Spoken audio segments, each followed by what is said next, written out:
Oke, baik. Selamat malam, Bapak Ibu semuanya. Apakah suara saya terdengar?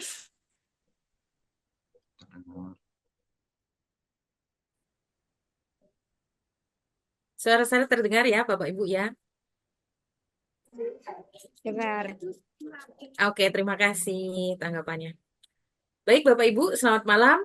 Salam jumpa dengan kami, Serenity Wellness Home.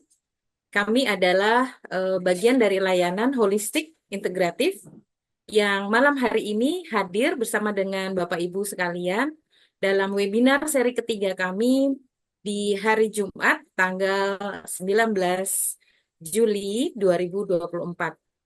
Sebelumnya, Bapak Ibu sekalian, terima kasih atas kehadiran malam hari ini menjadi sebuah investasi berharga untuk Bapak Ibu semuanya.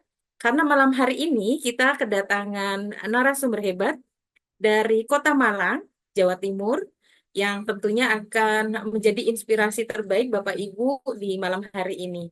Dan juga malam hari ini kita akan dihadiri oleh seorang bapak yang juga hebat. Beliau adalah anggota komisioner Komnas Komisi Nasional Disabilitas, yaitu Bapak Kikin Tarigan, yang akan memberikan satu paparan mengenai isu bagi perkembangan dunia kerja bagi penyandang disabilitas. Namun sebelumnya saya perkenalkan di hari ini mekanisme semua dari awal sampai dengan akhir. Tadi kita sudah melihat rekaman dari tim Serenity Wellness Home yang tentunya bisa menjadi sebuah informasi bagi Bapak dan Ibu semuanya. Kami adalah pengembang holistik di dunia humanis bagi perkembangan manusia. Kami ada tim eh, hipnoterapi, lalu ada tim grafonologi, lalu kemudian juga ada tim eh, psikologi, psikolog, dan juga saya sendiri menjadi tim bagi terapis, edukasi anak-anak berkebutuhan khusus, dan juga pengembangan layanan bagi keluarga eh, anak-anak berkebutuhan khusus. Maka malam hari ini kita akan tentunya gitu ya, sebagai pembukaan, saya sebagai orang Muslim, kita akan berdoa dulu Bapak Ibu sekalian untuk bisa menjadi lancar dan dimudahkan perjalanan kita dalam memahami paparan-paparan malam hari ini. Saya mulai dengan doa dan juga mengucap Bismillahirrohmanirrohim. Baik, tentunya terima kasih untuk malam hari ini.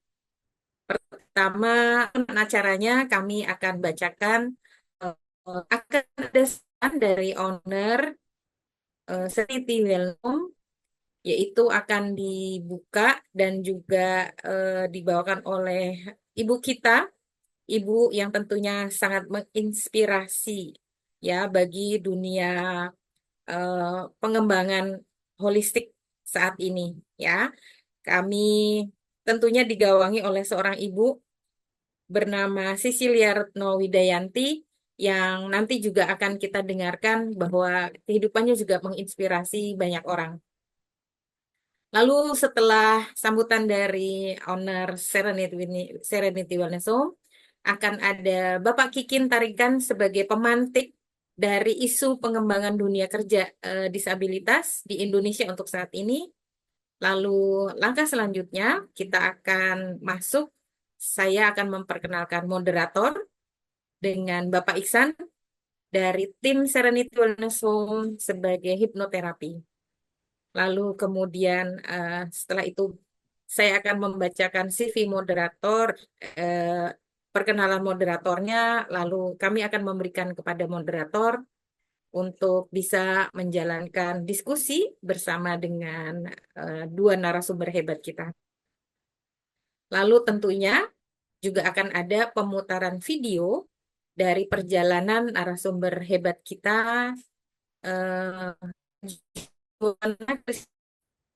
dari dua paparan nanti, maka Ibu mempersiapkan diri untuk bisa bertanya. lalu kemudian nanti ditutup dengan adanya pengumuman-pengumuman dari tim kami Serenity Wellness Home. Ada pemantik kita yaitu Bapak Kikin Tarigan.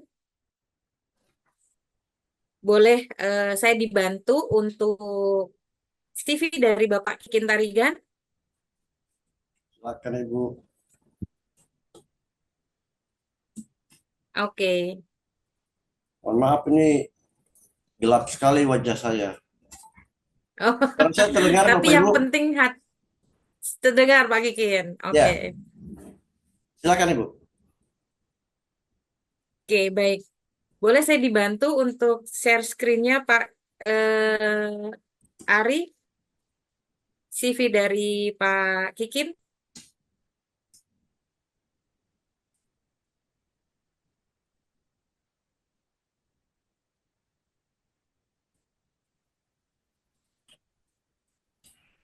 Oke, baik. Kita akan baca dulu ya.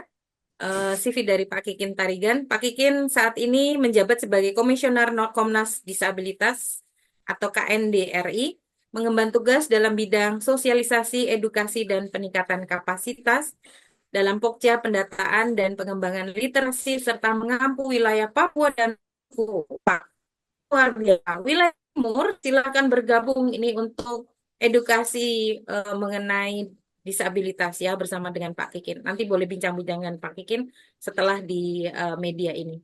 Pak Kikin Tarigan terakhir sebagai penyandang disabilitas, Bapak Ibu sekalian. Wow, malformasi palatum. Jadi kondisinya di atas ya Bapak Ibu, di klep palat ya di bagian atas.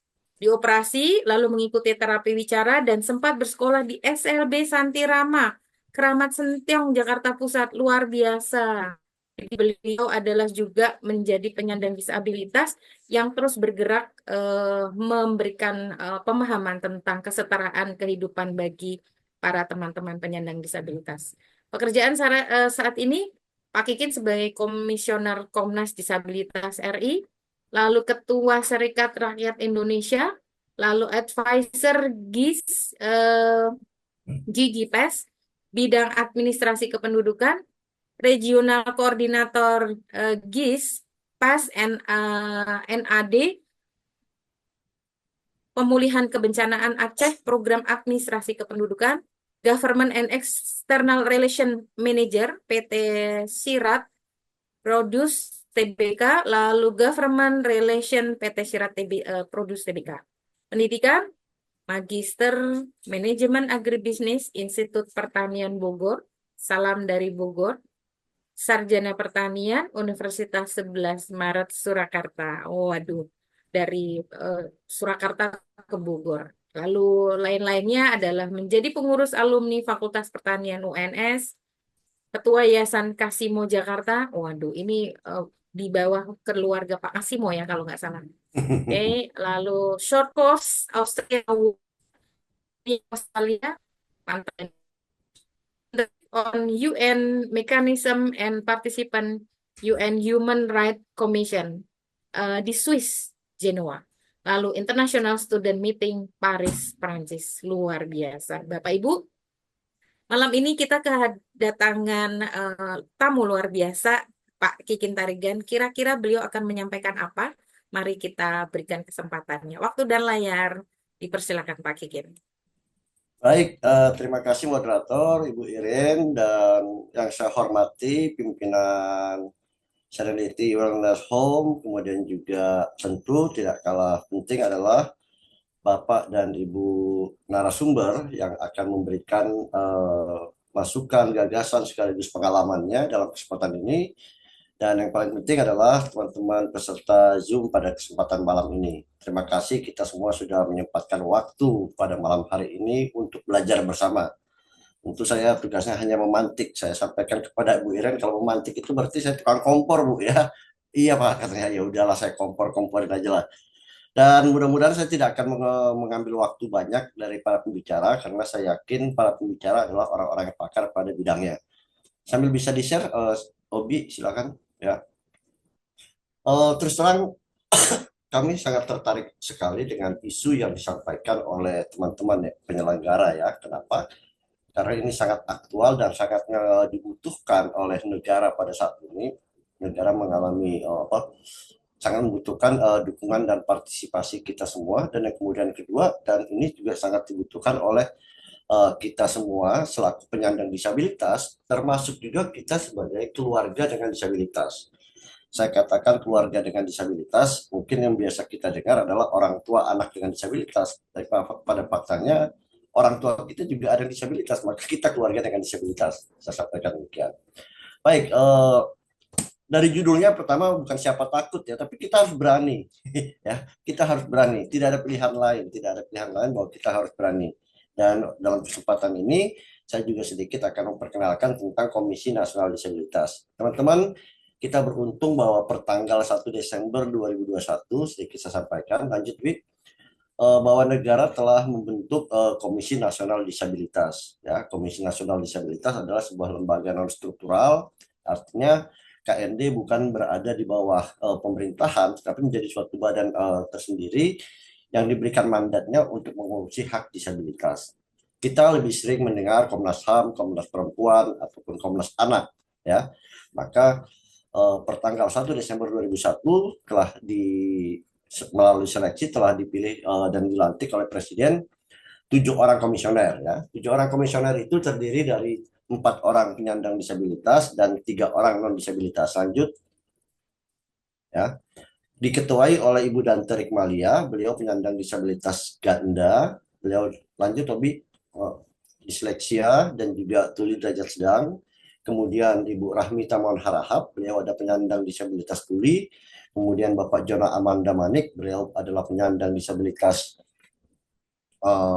penyandang disabilitas netra. Beliau netra karena kesehatan di usia 37 tahun. Kemudian Ibu Fatimah Asri, beliau ada penyandang disabilitas fisik. Beliau mengalami disabilitas dikarenakan terjadinya kecelakaan.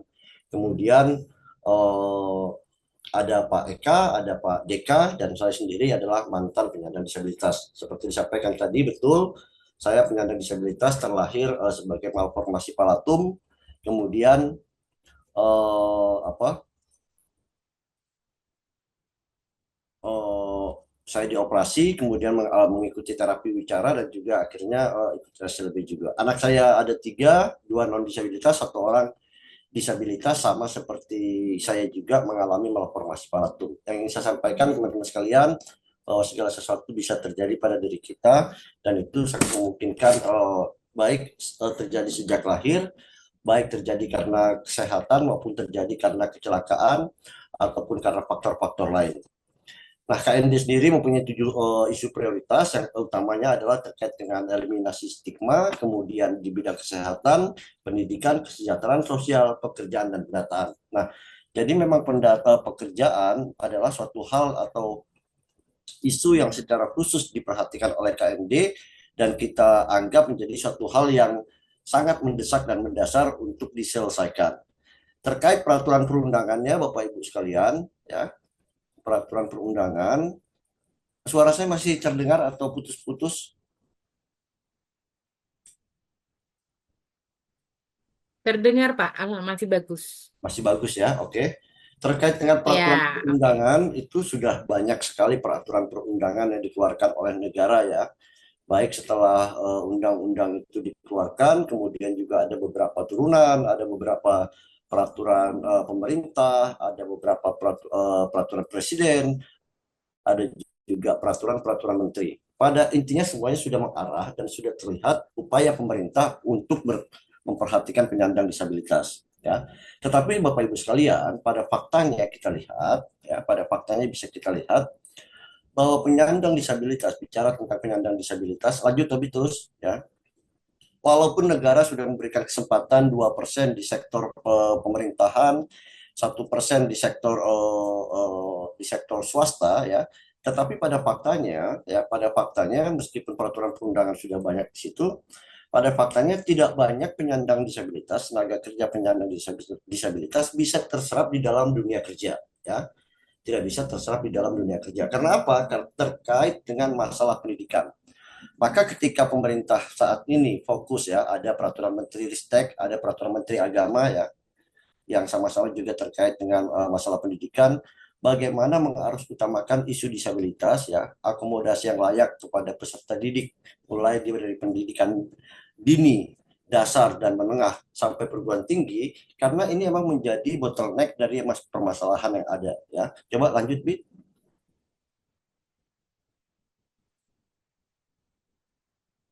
Ya, karena apa? Karena penyandang disabilitas itu sendiri yang bisa lolos dari katakanlah di tingkat perguruan tinggi itu tidak lebih dari 5,12% ya. Ya, perguruan tinggi sederajat. SMA itu berkisar 14% dari jumlah penyandang disabilitas. Secara sederhana gini, ilustrasi yang ingin saya sampaikan.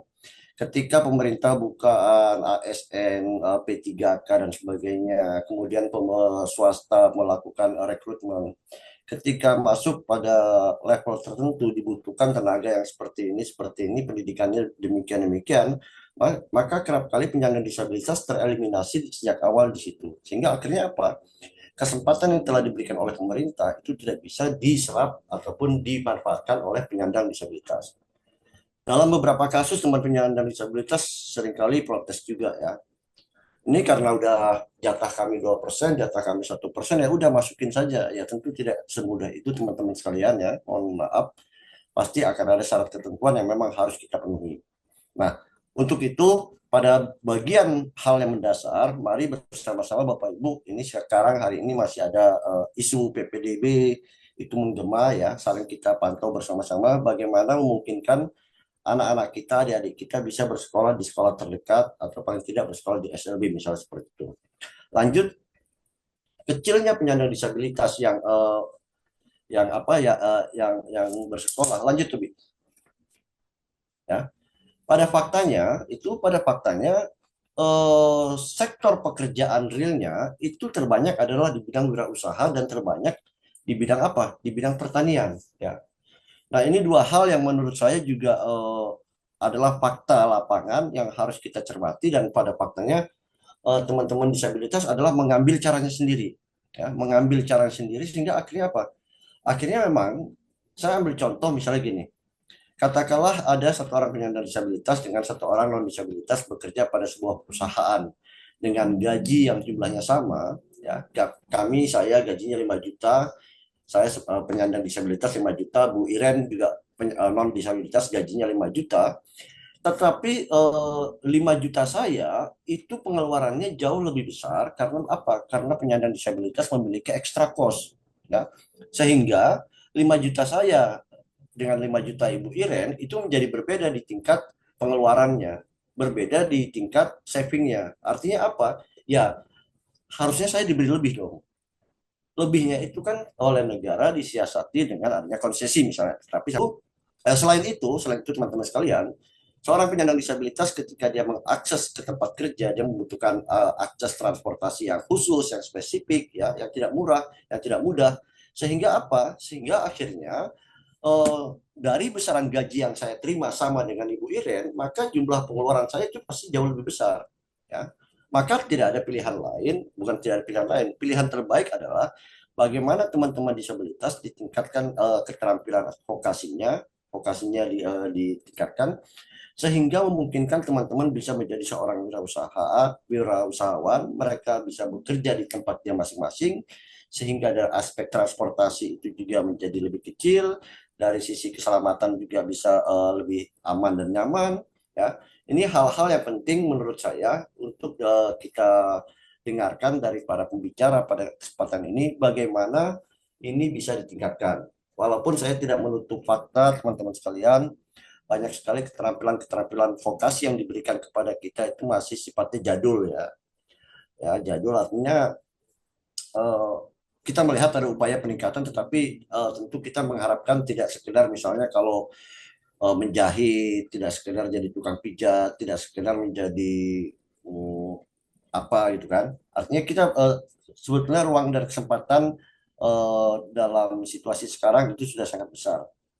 Dari pembicara saya lihat ada beberapa pengalaman-pengalaman yang nanti bisa kita gali bahwa mempunyai keterampilan dan bekerja sendiri itu sangat memungkinkan teman-teman disabilitas tidak sekedar mengharapkan bantuan dari pemerintah, bantuan sosial, tapi justru malah bertransformasi menjadi orang yang mampu membayar pajak. Itu kira-kira tantangan teman-teman sekalian, tantangan yang harus kita hadapi, ya, yang harus kita hadapi. Lanjut, Wi, bagaimana nanti lembaga ataupun katakanlah penyandang disabilitas bisa bertransformasikan dirinya, tidak sekedar menanti kebijakan-kebijakan pemerintah, walaupun pemerintah sudah mencoba mengatur ya dari sekian dari sekian banyak kabupaten kota sudah ada sekitar 200 dinas yang mempunyai unit layanan disabilitas, tetapi mungkin belum maksimal semua ya, belum maksimal semua. Maka harapan kita adalah kegiatan-kegiatan yang dilakukan Ibu Bapak sekalian, kegiatan-kegiatan yang dilakukan oleh eh, teman-teman ini bisa mendukung atau memandirikan penyandang disabilitas dan juga keluarga dengan disabilitas.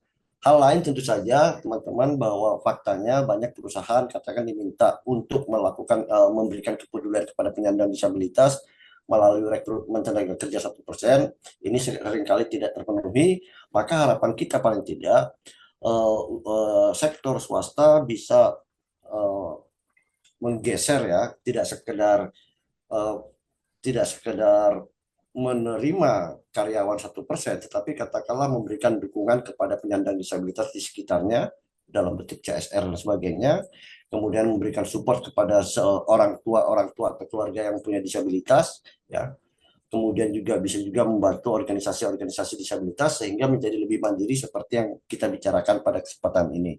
Saya kira itu sedikit provokasi saya Bapak Ibu sekalian ya. Saya akan menyertai Ibu Bapak sekalian sampai dengan selesai nanti dalam beberapa sesi. Menurut saya nanti saya akan bicara, saya juga akan bicara juga. Kemudian tadi ada nomor layanan kami jika ada masukan, kemudian ada laporan, kemudian juga ada hal yang ingin diketahui, silakan menghubungi Dita 143 Disabilitas Tanah Air. 143 itu I love you bahasa dulunya. Nomor WA-nya terlihat 08111388 143. Demikian sedikit dari saya Ibu Iren, moderator. Waktu dan kesempatan saya kembalikan kepada moderator. Bila topik saya, wassalamualaikum warahmatullahi wabarakatuh. Waalaikumsalam warahmatullahi wabarakatuh. Terima kasih Pak Kikin, luar biasa. Konteksnya adalah menjadi provokator. Nah, ya, Bapak Ibu, mari bergabung untuk menjadi setiap provokator dunia kerja bagi teman-teman disabilitas ya. Betul sekali Pak Kikin. Tapi ngomong-ngomong, saya bukan moderator, Pak. Saya masih MC nih ya. Oh, Moderatornya nanti MC. akan, iya, Siap. nanti ada moderator yang keren yang akan membawakan tampilan-tampilan sumber kita. Saya pernah di pendampingan bagi karyawan di salah satu company ya. Satu saat itu saya belum ada di kota Bogor, masih di kota seberang. Ya, di sana ada teman kami penyandang daksa juga yang akhirnya gitu ya mengalami satu sistem gitu ya. Walaupun sebetulnya dengan kondisi daksa beliau bisa menjadi seorang kasir yang hebat, tetapi karena dampak-dampak gitu, sesuatu hal akhirnya tersingkirkan. Tapi alhamdulillah dengan adanya pendampingan itu gitu, akhirnya sahabat saya bisa bertahan, lalu kemudian juga menjadi supervisor.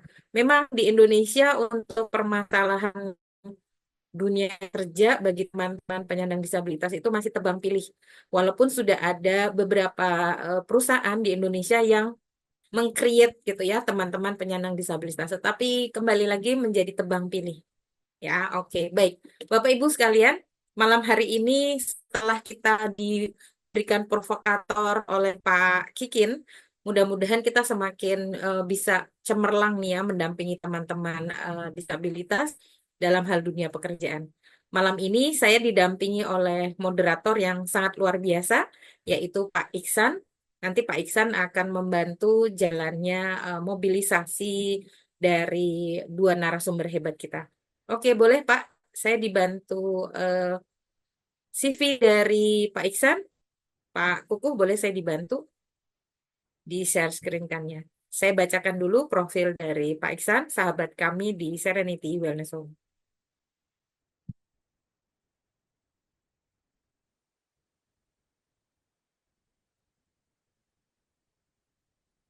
Oke, ini adalah teman kami, Pak Iksan Noviansa, hipnoterapis Serenity Wellness Home, menjadi teman kami terbaik di tim Serenity Wellness Home.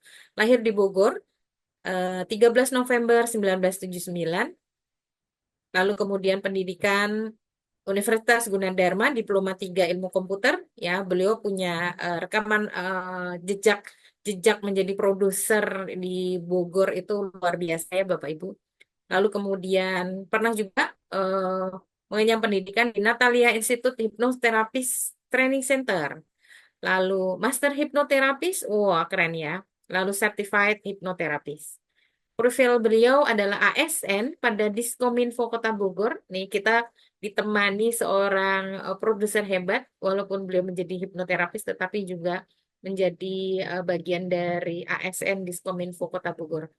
Owner Iksan Noviansa Hypno Clinic, lalu hipnoterapi Serenity Waleso, kemudian owner warung kopi Jiwa Raga, luar biasa, ya.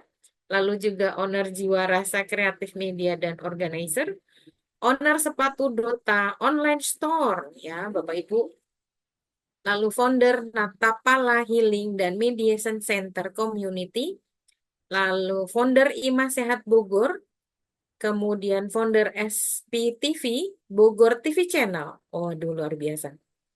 Konten kreator BBO Dokumentari Hungry Bro YouTube channel, lalu produser Bogor Trainer, produser Bogor Talk, produser Bogor Health, dan produser Bogor Back Coffee. Luar biasa, mantap ya ini pengalaman-pengalaman dari Pak Ihsan. Tanpa berlama-lama, saya berikan kesempatan kepada Pak Ihsan untuk memandu jalannya eh, pemaparan bersama dengan dua narasumber hebat kita. Waktu dan layar, saya persilakan. Baik, terima kasih Bu Irin Suryanti. Apakah suara saya terdengar jelas? Apakah suara saya Kurang terdengar besar, jelas? Pak. Ya, Apakah suara saya terdengar jelas? oke. Oke, baik. Selamat malam, Assalamualaikum warahmatullahi wabarakatuh. Salam sejahtera bagi kita semua. Om Swastiastu, Namo Buddhaya, Salam Kebajikan. Terima kasih sudah bergabung bersama kami di webinar seri 3 Serenity Wellness Home dengan tema Mapan secara mandiri finansial sebagai entrepreneur. Siapa takut? Dengan narasumber pertama Ibu Elizabeth Ernawati, SPSI, lulusan Psikologi Universitas Surabaya. Beliau juga konsultan pengembangan bayi dan anak. Memiliki 4 orang anak. Anak pertama adalah perempuan usia 20 tahun dengan kondisi cerebral palsy, fokus mengembangkan usaha kue. Dan anak keduanya usia 14 tahun, kelas 9, berjenis kelamin perempuan, bersekolah di SMP Santo Yusuf. Dan anak ketiga usia 10 tahun, laki-laki, kelas 4 SD, sama di SDK Santo Yusuf juga. Dan anak keempat, kelas 3 SD di SDK Santo Yusuf Malang. Beliau berbagi ilmu dengan menjadi pembicara atau pemateri mulai tahun 2008 hingga saat ini. Dan pada tahun 2006 hingga saat ini beliau mendirikan lembaga pengembangan potensi anak bernama Zero to Five.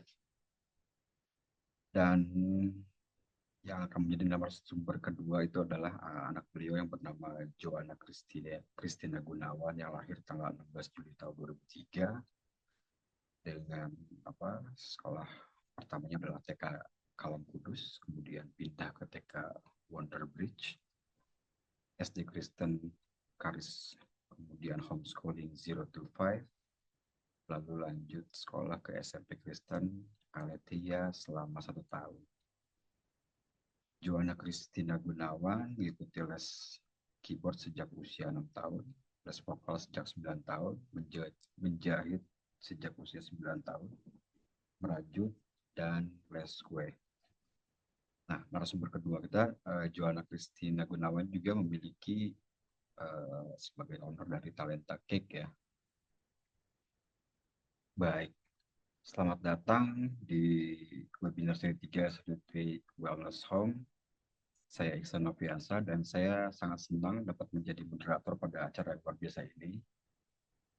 dalam dunia yang terus berubah ini, menjadi seorang entrepreneur bukan hanya tentang memiliki ide-ide kreatif, tetapi juga bagaimana kita bisa membangun fondasi keuangan yang kuat dan mandiri. Tema kita kali ini sangat relevan, terutama di tengah tantangan ekonomi global yang semakin kompleks ya. Malam hari ini kita akan mendengar dari para ahli yang sudah berpengalaman dalam mengelola dan mengembangkan bisnis mereka hingga mencapai kestabilan finansial yang mandiri.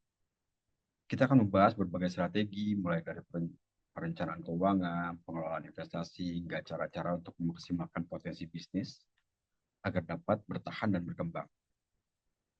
Webinar kali ini akan menjadi kesempatan emas untuk belajar langsung dari mereka yang telah sukses dan mendapatkan wawasan berharga yang bisa kita terapkan dalam perjalanan bisnis kita masing-masing.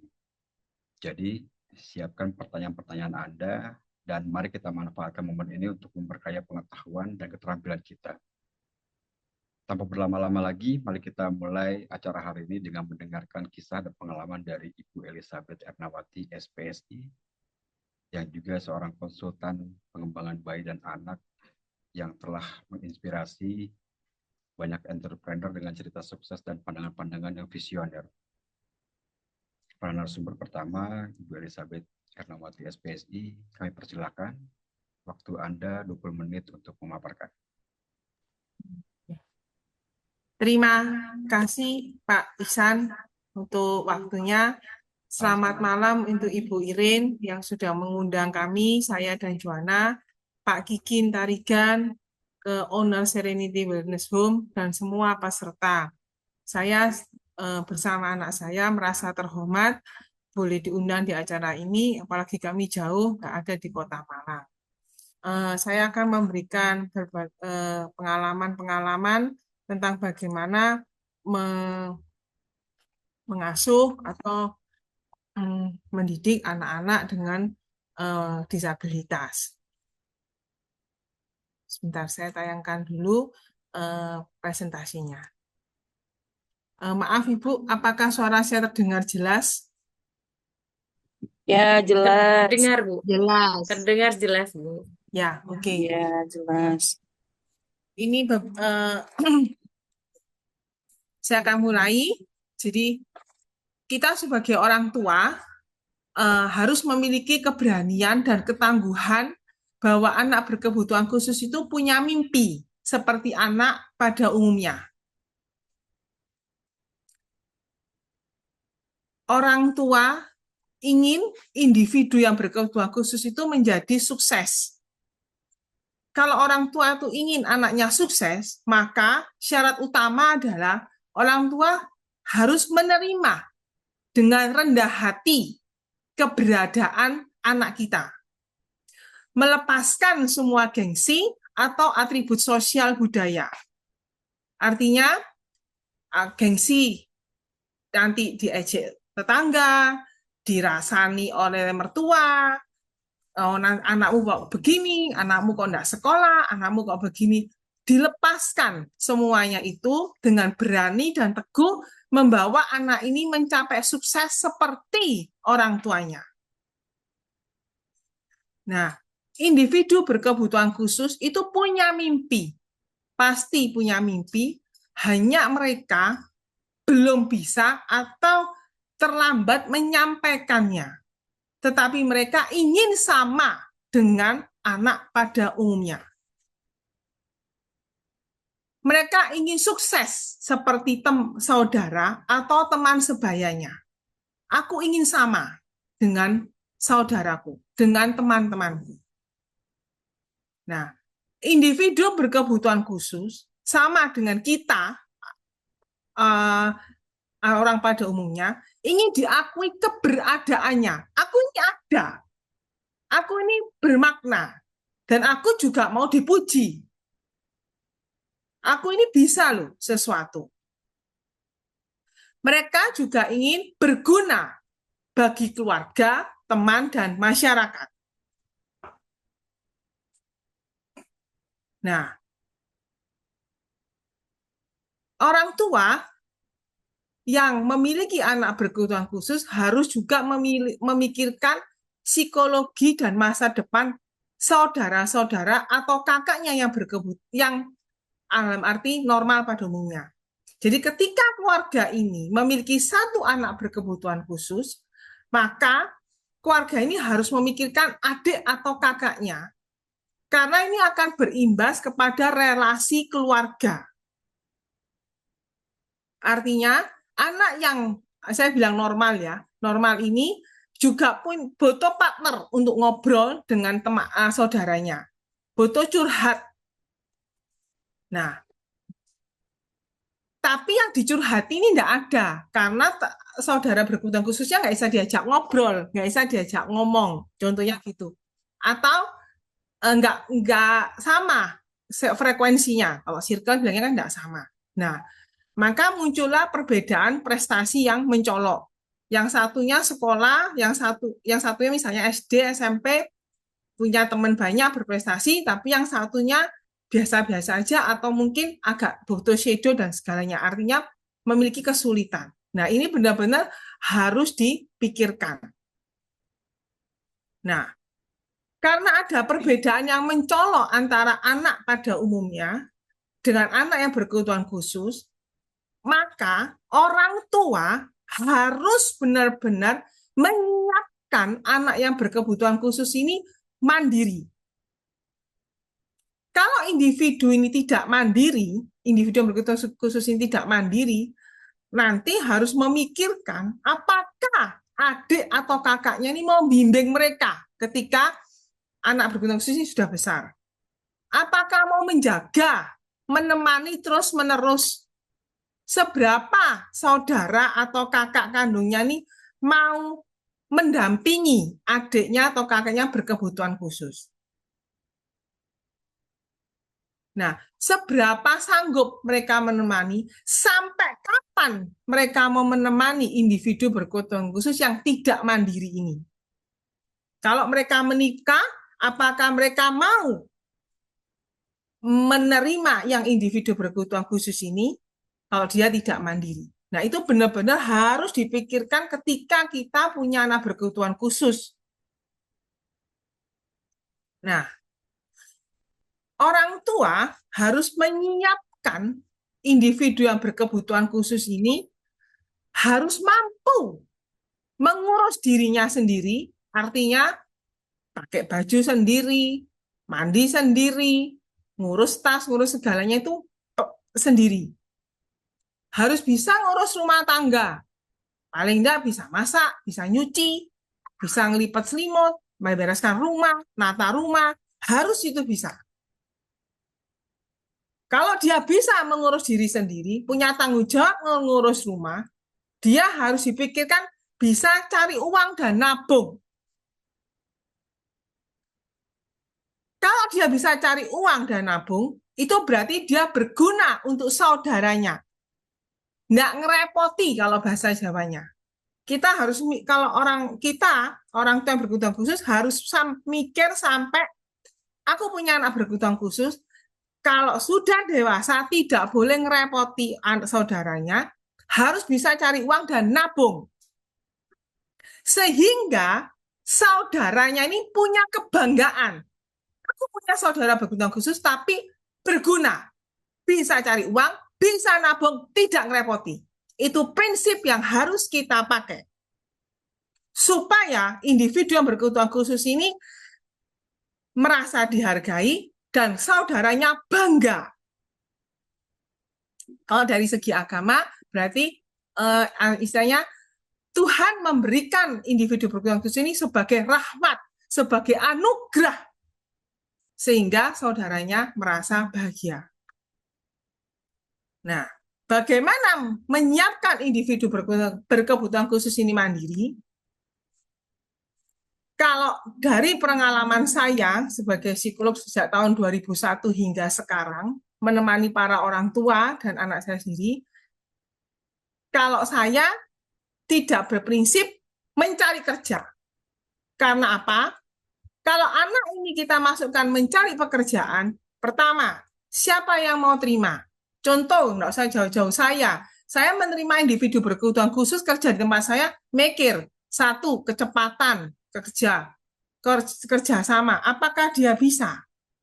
Nah, kita harus berpikir seperti kita orang normal, bisakah kita terima orang kerja individu berkebutuhan khusus? Nah, saya meskipun saya menangani anak berkebutuhan khusus, belum tentu saya mau menerima. Jadi, siapa yang mau menerima mereka? Kalaupun mau terima, berapa gajinya? Apakah gajinya itu cukup untuk hidup mereka? Apakah gajinya itu hanya untuk kesenangan? Artinya, ya pokoknya kerja dapat uang, titik. Berapa lama institusi itu mau menerima individu ini kerja di tempat dia? Nah, terus apakah individu berkebutuhan khusus bisa bekerja dalam tim?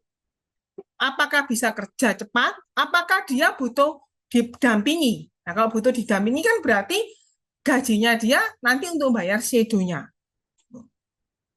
Nah, itu yang orang tua harus berpikir. Nanti aku mau supaya dia bisa dapat pekerjaan. Kalau mau dapat pekerjaan, dipikirkan apakah anak ini bisa kerja ikut orang. Itu harus, artinya saya katakan tadi itu rendah hati dan lepaskan atribut sosial. Kita yang sudah pernah kerja, yang sudah kerja ikut orang harus melihat diri sendiri, apakah anak kita itu bisa kerja ikut orang.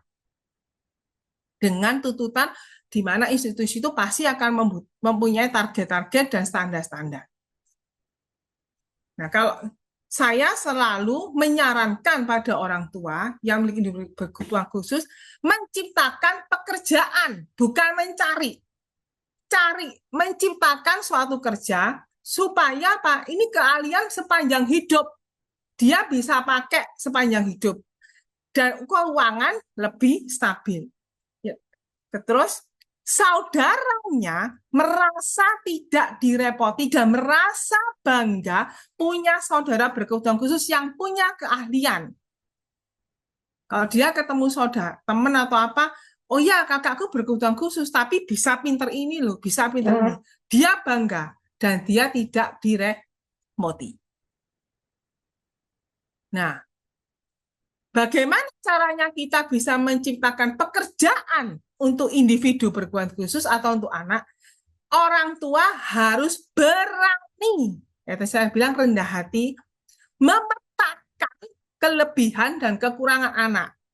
Dengan teliti memetakan kelebihan dan kekurangan anak dengan mata telinganya sendiri, bukan berdasarkan kata orang, anakku bisa ini kata orang, tapi kita tidak melihat anak kita sendiri.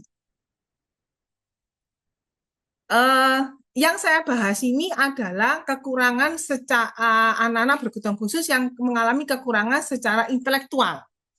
Saya tidak membahas yang disabilitas fisik, ya. Kalau fisik hanya ke masalah fisik, tetapi intelektualnya itu IQ-nya normal atau punya kepandaian tertentu, itu masih bisa, maksudnya aman untuk mencari pekerjaan aman.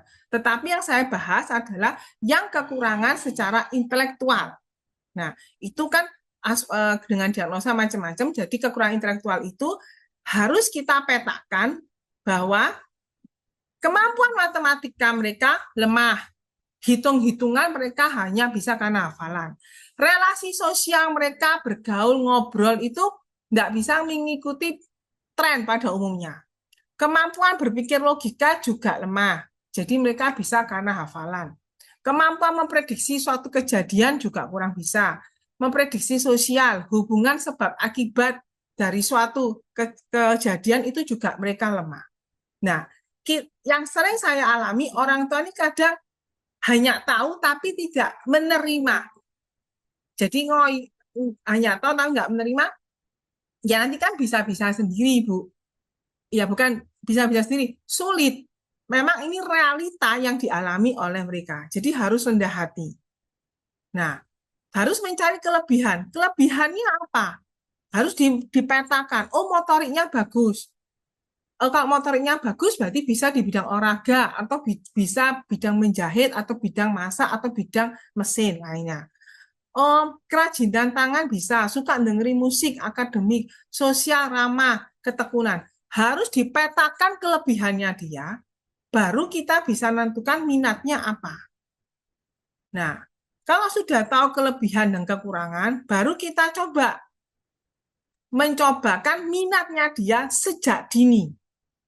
Sejak dini itu sejak usia berapa? Saya nggak bisa menulis sejak usia berapa, tergantung dari kondisi setiap anak. Bisa dimulai 5 tahun, 6 tahun, 7 tahun. Artinya sejak dini sudah harus dimulai vokasi. Nah, terus carilah guru yang punya pengalaman, yang berdedikasi, jujur, dan bukan cuma iklan. Nah, ini hati-hati.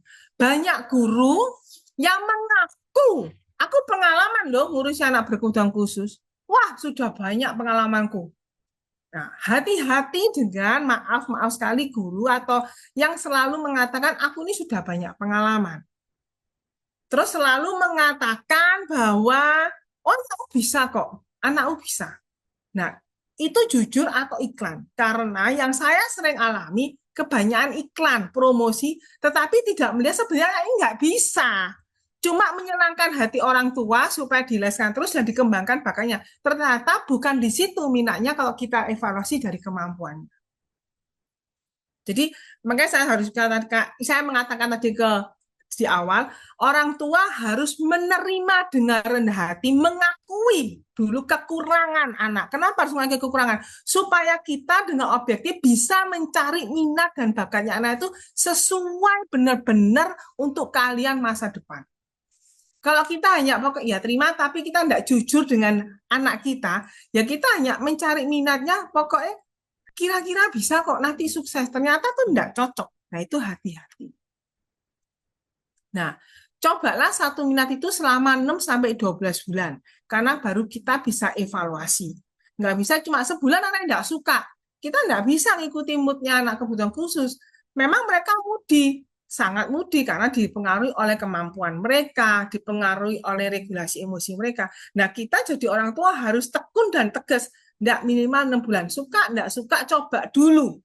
Ya dengan cara apapun guru harus bisa membujuk dia sampai dia menemukan benar, oh anak ini minat, oh anak ini benar-benar nggak minat, jadi ganti. Nah itu yang saya terapkan ke murid-murid saya atau ke anak saya, suka nggak suka coba dulu. Karena disitulah dia belajar hal yang baru dan kita juga mengevaluasi benar-benar. Dimulai dari apa? Banyak yang bisa dimulai. Pertama musik. Musik itu macamnya banyak, mulai dari organ, gitar, gending, tradisional, menyanyi, drum. Lu dicobai semua. Pilih dulu, kira-kira anaknya bisa. Misalnya organ, tapi ternyata jarinya enggak mendukung. Ya jangan organ, mungkin drum.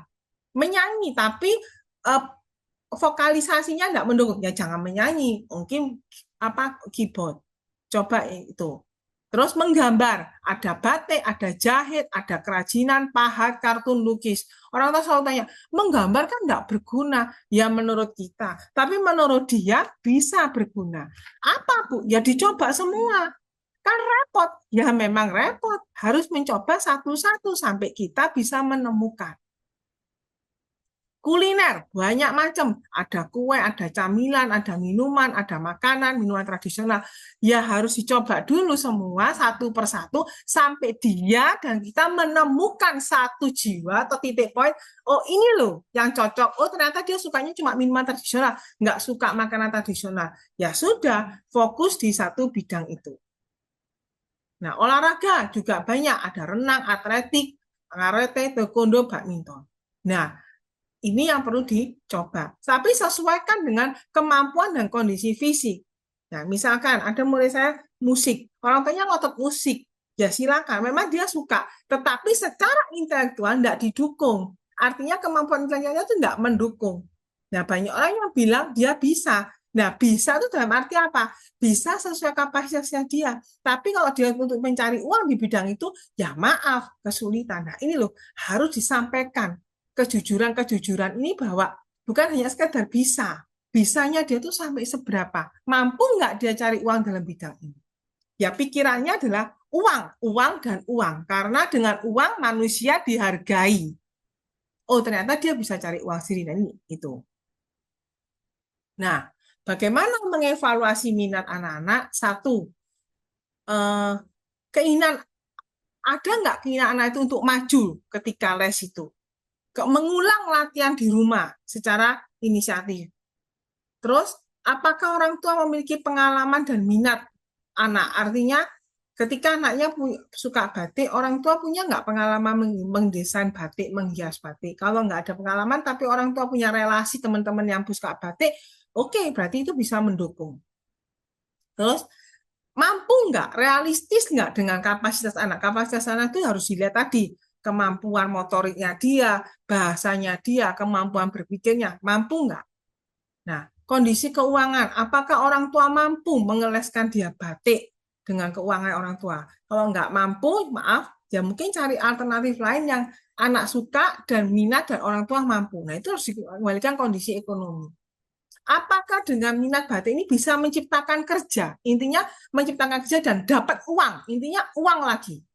Nah, apakah bisa cari uang dan menabung uang dan kelak bisa untuk hidup diri sendiri? Terus, apakah dengan misalnya batik atau masak, saudaranya ini bisa bantu enggak? Artinya bantu mempromosikan, nanti bantu mengembangkan. Ketika nanti kita tua dan kita sudah tidak bisa apa-apa, anak ini punya keahlian dan saudaranya ini bisa membantu mengembangkan yang sudah kita bekali. Ya, misalnya dia sukanya batik, apa sukanya masak. Oke, mama hanya orang tua yang bisa menyiapkan sampai dia ahli masak. Tetapi promosi, ya saudara-saudara yang bisa bantu promosi, ada yang bisa masak. Itu. Terus kalau sudah menemukan satu hal, ambil dan putuskan satu minat, dalami dan jadilah ahli di bidang tersebut. Sampai dia bisa cari uang dan menabung. Komunikasikan semuanya dengan psikolog, instruktur, atau ahli-ahli sesuai bidangnya yang jujur, benar-benar tahu bahwa kemampuan anak ini dan disesuaikan dengan kapasitasnya. Demikian Ibu informasi dari saya, singkat saja supaya banyak nanti sharing dan tanya jawab. Saya serahkan kembali ke moderator dan Ibu Irin. Terima kasih. Mohon maaf kalau ada kata-kata yang kurang berkenan. Baik. Baik, terima kasih Bu Elizabeth. Luar biasa, Ibu sepertinya sabar sekali ya dalam menangani anak berkebutuhan khusus dan sangat menginspirasi sekali karena saya setuju bahwa jangan mencari kerja tapi menciptakan lapangan pekerjaan, dan itu mindset yang tidak hanya kepada kita orang tua dan juga para remaja. Jadi mindset itu bagus sekali, kita jangan mencari kerja tapi menciptakan pekerjaan. Luar biasa sekali, Bu. Nah, baik, apakah ada penanya yang ingin bertanya kepada Ibu Elizabeth?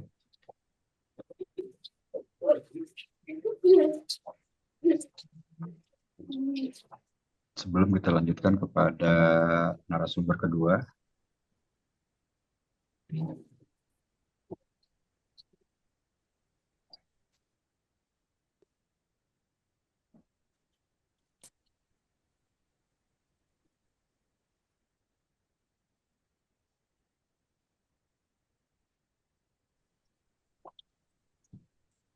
Tidak ada yang bertanya?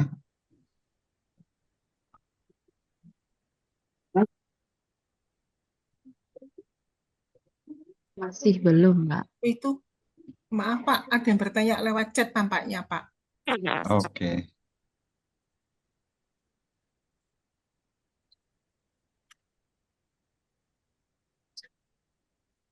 Baik. Apakah ada tes minat bagi anak yang berkebutuhan khusus nih Bu? Ini dari Lydia.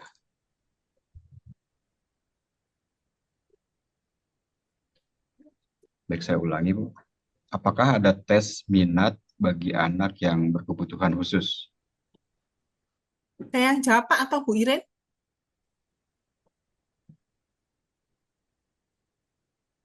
Ya, Pak, saya menjawab ya, Pak, atau Bu Irin? Oh, silakan. Mungkin satu pertanyaan dulu yang bisa dijawab oleh Ibu. Nanti setelah itu baru kita ke materi gimana gitu. Ya, selamat malam. Untuk anak berkebutuhan khusus, berdasarkan pengalaman, tes minat bakat itu kurang pas untuk mereka karena tes minat bakat itu memiliki banyak pertanyaan dan anak-anak berkebutuhan khusus seperti anak autism, anak yang kesulitan belajar itu daya tahan untuk menjawab pertanyaan itu cukup sulit. Yang lebih tepat menurut saya adalah mencoba kan mereka satu demi satu mengalami pengalaman berbagai macam les. Itu jauh lebih efektif.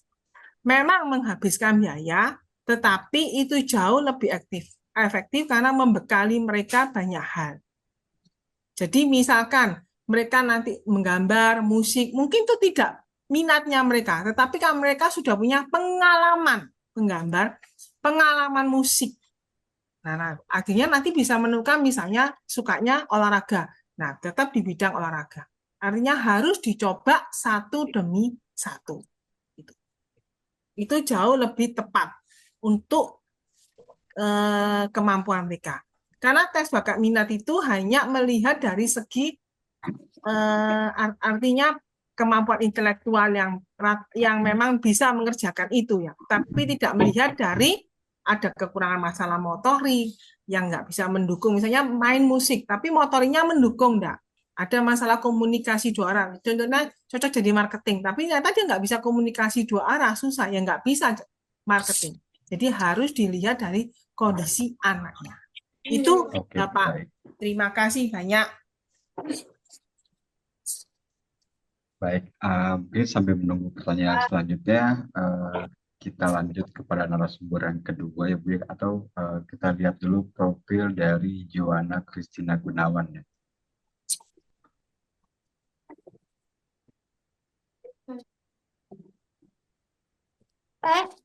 Baik, terima kasih Bapak.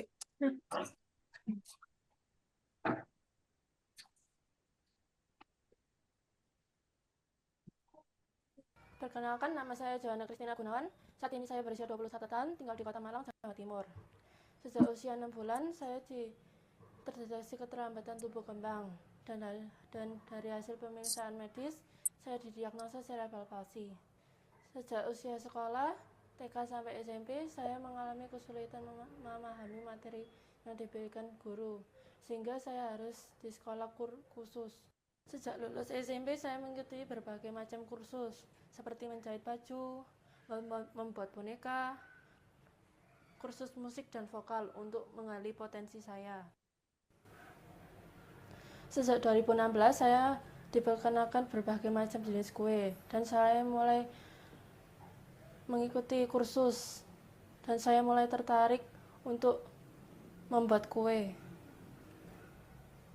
Awal membuat kue, saya masih menggunakan peralatan sederhana, seperti oven tangkring dan mixer tangan warisan dari nenek saya.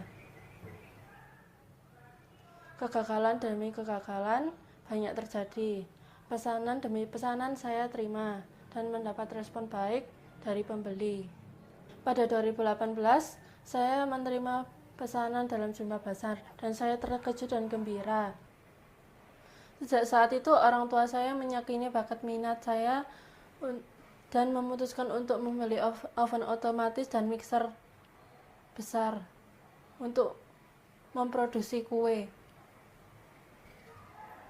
Hingga saat ini saya masih menerima banyak pesanan, bahkan dikirim ke Jakarta, Solo, dan Surabaya. Di bulan dan event tertentu saya menerima banyak pesanan, dan saya dibantu ketiga adik saya untuk memproduksi kue dan mengemas kue. Membuat kue adalah hatiku, memberkati orang adalah semangatku.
Gimana?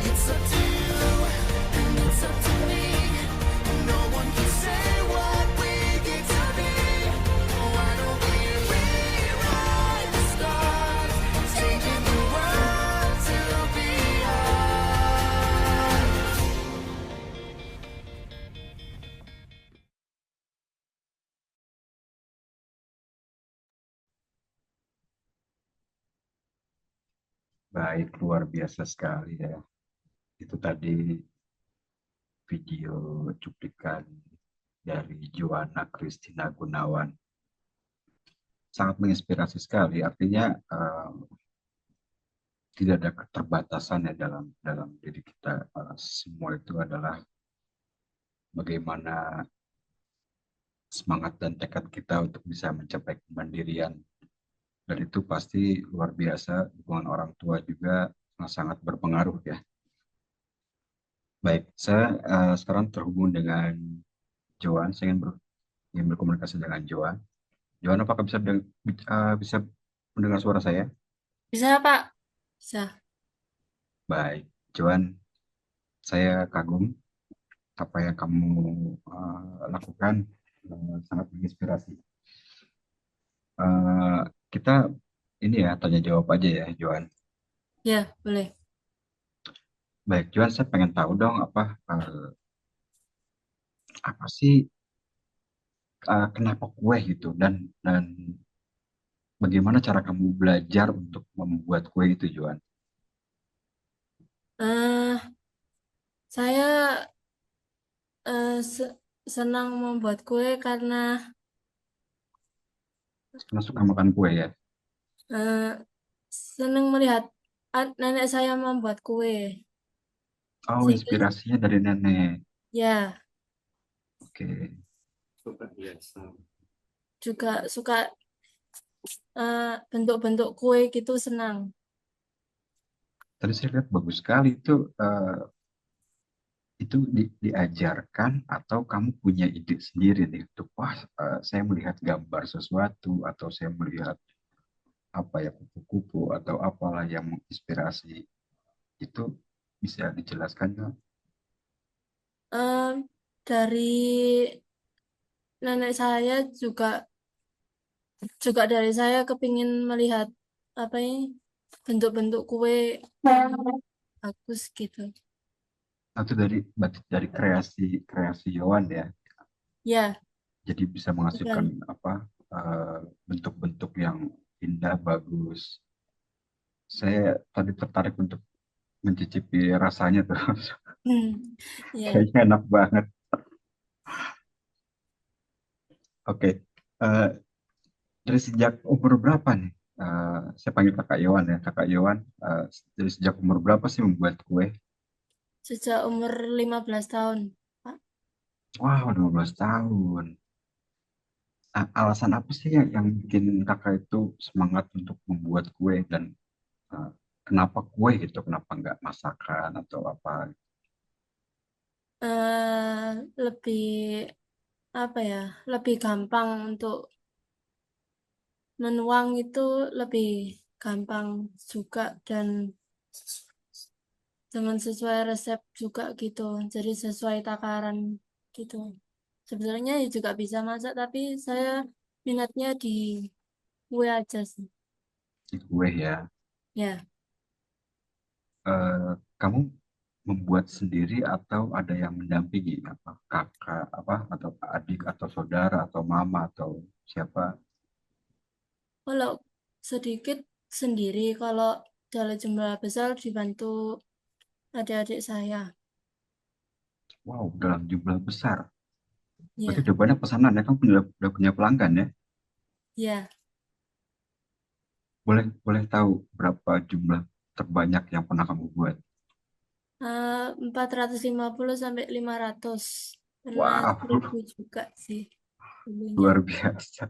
Itu kamu gak kerepotan Ya awalnya kerepotan tapi waktu demi waktu ya di apa dijalani ya. jalani ya. Itu karena kamu senang menjalani ya, jadi tidak menjadi beban ya. Mau berapapun banyak ya buat kue tidak menjadi beban buat kamu ya. Ya, karena kamu menyukai hal itu. ya. Apa sih yang membuat Kak Iwan semangat untuk membuat kue itu? Hmm, Karena banyak pesanan kah? Atau karena orang-orang menyukai kue-kuenya Kak Iwan? ya karena orang-orang menyukai kue-kue saya. Oh, itu yang membuat Kak Iwan semangat untuk membuat terus ya, berkarya terus ya. Ya juga menerima pesanan. Oke, saya pengen tahu. Mungkin audiens ini juga ingin tahu. Udah belajar jenis kue apa aja sih yang kamu buat itu? Bikin roket, puding, pastel tutup, dan roti tawar. Wow, Yang saat ini masih dijual ya. Yang paling laku itu roket sama lapis itu. Lapis sama roti tawar itu sih. nah untuk pemasaran nih, kamu jual kemana aja nih? Apakah cuma di daerah kamu aja atau sudah keluar kota atau kemana-mana? Sudah sampai ke luar kota Surabaya, Jakarta, Solo gitu. Ya pesanan di sekitar Malang juga. Wow, luar biasa. Iwan, Kak Iwan tahu nggak untuk di daerah Malang sendiri kebutuhannya itu per hari berapa itu? Eh, Tidak terlalu banyak sih. Cuma Mhm. eh, beberapa event aja sih, nggak terlalu sampai berapa ya. Ini artinya kamu sudah bisa mandiri ya, kamu sudah bisa memiliki penghasilan sendiri ya, Ya, dan kamu sudah menunjukkan rasa percaya diri bahwa kamu mampu dan bisa menginspirasi banyak orang. Setuju nggak? ya, Oke, ya per hari kadang bisa 2 sampai 3 kue. Kadang oke. bisa lebih juga. Ada nggak sih rasa bangga dari kamu bisa membuat kue dan menjual kue itu? Eh, Senang Senang ya? dan ada. Ini kan kamu menginspirasi banyak orang ya, Yohan. Kamu memberikan contoh yang luar biasa. Apakah kamu punya keinginan untuk mengajarkan kawan-kawan atau membuka kelas kue atau pembuatan kue-kue yang kamu buat saat ini? Hmm, ada, Ada, tetapi ya belum belum jalan sih. Masih kadang-kadang ya saudara atau temen gitu. tapi ada ya keinginan ya untuk menginspirasi banyak orang yang ingin mengajarkan, kamu ingin berbagi bagaimana secara membuat kue seperti yang Yohan buat ya. Ya, Baik, yuk. Kaiwan, ada nggak yang ingin Kaiwan sampaikan kepada audiens atau teman-teman sebaya Kaiwan agar mereka eh, terinspirasi? bagi teman-teman yang muda, semoga bisa menjadi berkat bagi orang-orang yang bisa mem- apa, menginspirasi gitu. Baik, tentunya sangat menginspirasi sekali. Baik, Kaiwan, terima kasih sudah mau sharing, sudah mau diskusi, dan saya pengen coba kuenya. Ya, Saya tergiur. Sepertinya nanti enak kalau banget. ada waktu nanti saya kirim ke sana atau nanti ada waktu. Baik, Iwan, terima kasih atas waktunya Ya, ya. terima Terima kasih kasih. mau berbincang-bincang dan menginspirasi kami di sini. Ya. Baik, baik sebelum saya buka pada MC. Baik, Bapak, Ibu, dan rekan-rekan semua, kita telah sampai di penghujung acara webinar hari ini. Mari kita sejenak merenungkan berbagai wawasan dan pengetahuan yang telah kita dapatkan dari diskusi yang mendalam dan inspiratif ini. Kita belajar bahwa kemandirian finansial sebagai entrepreneur bukanlah sebuah tujuan yang mustahil, tetapi sebuah perjalanan yang memerlukan strategi, dedikasi, dan kerja keras. Kisah inspiratif dari dua narasumber kita, yang pertama seorang ibu yang luar biasa yang telah berhasil membesarkan anaknya, bahkan mengembangkan usaha sukses bernama Talenta Cake, memberikan kita pelajaran berharga, ketangguhan hati dan kegigihannya dalam menghadapi tantangan hidup, dan membangun bisnis dari nol, menunjukkan bahwa dengan semangat dan tekad kita bisa mencapai kemandirian finansial meskipun dalam situasi yang sangat sulit sekalipun. Dan Joan Christina Gunawan juga telah membagikan berbagai pengalaman berharga, mulai dari pentingnya perencanaan, penjualan, dan pengelolaan, hingga bagaimana menghadapi tantangan dan peluang dalam dunia bisnis. Semua ini merupakan bekal berharga bagi kita untuk terus maju dan mengembangkan usaha dengan lebih percaya diri. Semoga apa yang kita pelajari hari ini dapat menjadi inspirasi dan motivasi untuk kemandirian finansial yang kita impikan. Ingatlah, kesuksesan sebagai entrepreneur bukan hanya diukur dari segi keuntungan finansial, tapi juga dari bagaimana kita memberikan dampak positif bagi orang-orang di sekitar kita. Terima kasih kepada para pembicara yang telah berbagi ilmu dan pengalaman, serta semua peserta yang telah berpartisipasi aktif dalam webinar ini. Kami berharap acara ini bisa menjadi awal dari perjalanan sukses kami bersama. Baik, untuk selanjutnya, saya serahkan kembali kepada MC.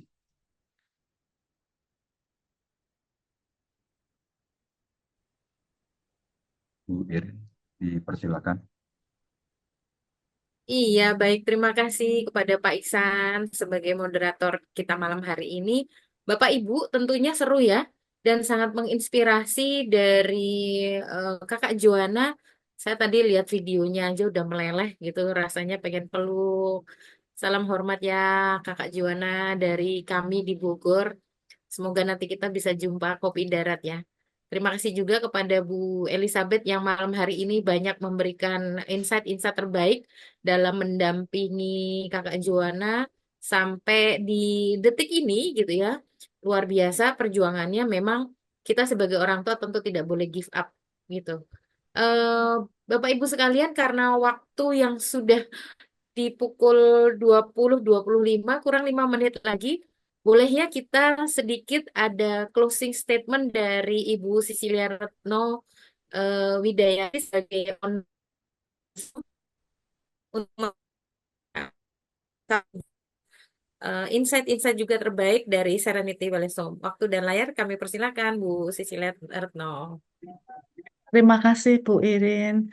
Selamat malam Bapak Ibu, selamat malam dan terima kasih kepada Johanna, kemudian Ibu Elizabeth, orang tua Johanna, kemudian ada Pak Iksan dan Bu Irin, kemudian juga terima kasih juga kepada Pak Ikin, Pak Kikin, Pak Kikin yang malam hari ini hadir mendampingi kami, menguatkan kita semua di dalam Zoom pada malam hari ini.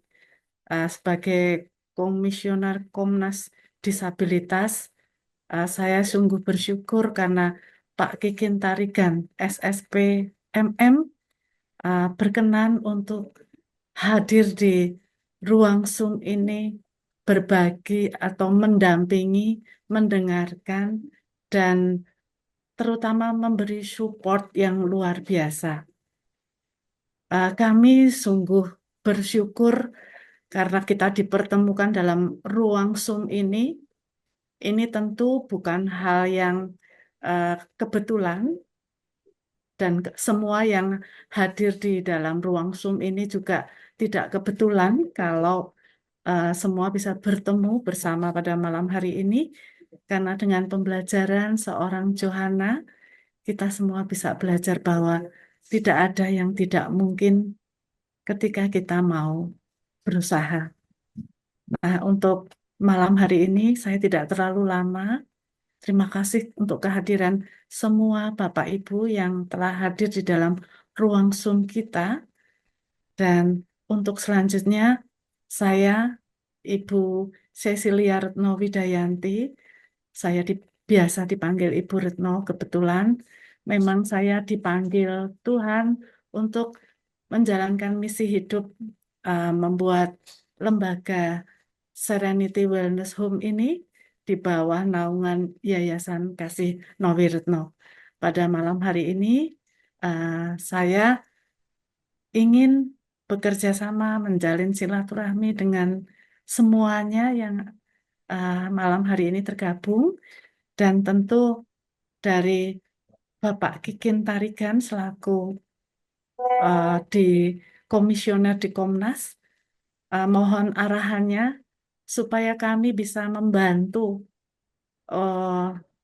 membantu Komnas Disabilitas di Kota Bogor bisa menjadi pusat untuk eh, kreativitas anak-anak atau pribadi-pribadi yang mengalami disabilitas. Terima Siap, kasih. Ibu. Ya, salam Pak Kikin. Ya, Eh, Ibu. Terima kasih Bu Elizabeth. Johanna, kapan-kapan ya kita ketemu ya. Ya, monggo Bu Iin, silahkan. Waktu saya Ya, Bu serahkan Mas. kembali. Iya, baik. Terima kasih kepada Bu Retno malam hari ini yang sudah hadir untuk menutup pertemuan kita. Sekali lagi, Bapak Ibu, tanpa terasa kita sudah di akhir. Eh, Tentunya ada satu pantun yang mudah-mudahan ini bisa bermanfaat menjadi pengingat kita karena sumber ini sudah memberikan sebuah insight kepada kita untuk terus berjuang. Untuk semua orang tua, jangan pernah give up ya.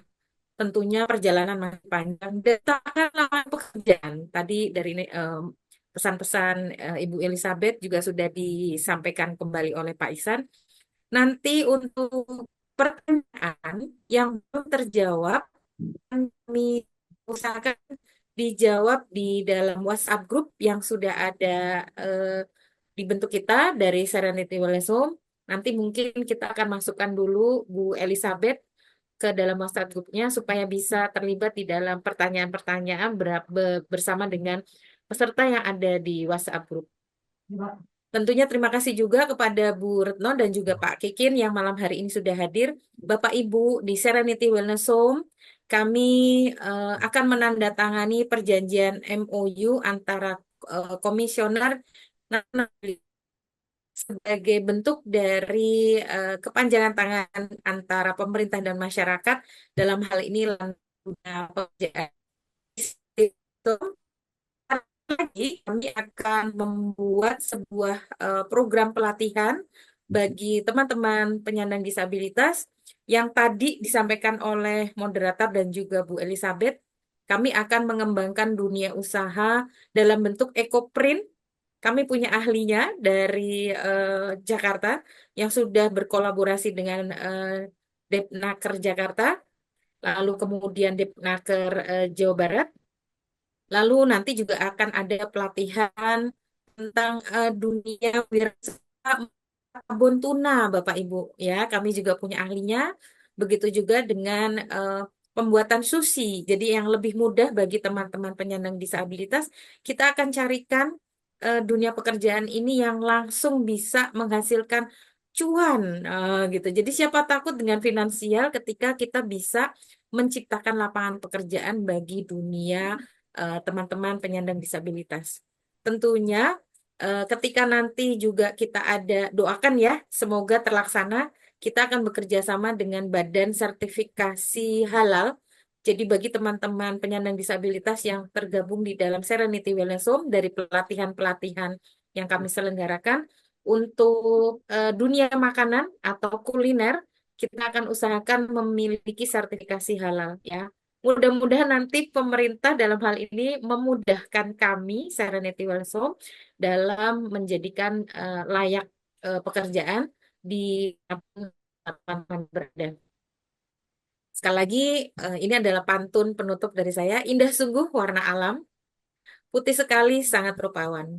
Happy weekend kawan-kawan. Jangan lupa besok sarapan ya. Oh, Artinya malam ini kita akan tutup dan besok pagi menjadi segar kembali dengan segala semua aktivitas. Salam hangat dari kami tim Serenity Wellness Home. Terima kasih Pak Kikin atas kehadirannya. Terima kasih Bu Elizabeth. Terima kasih Kakak Juana.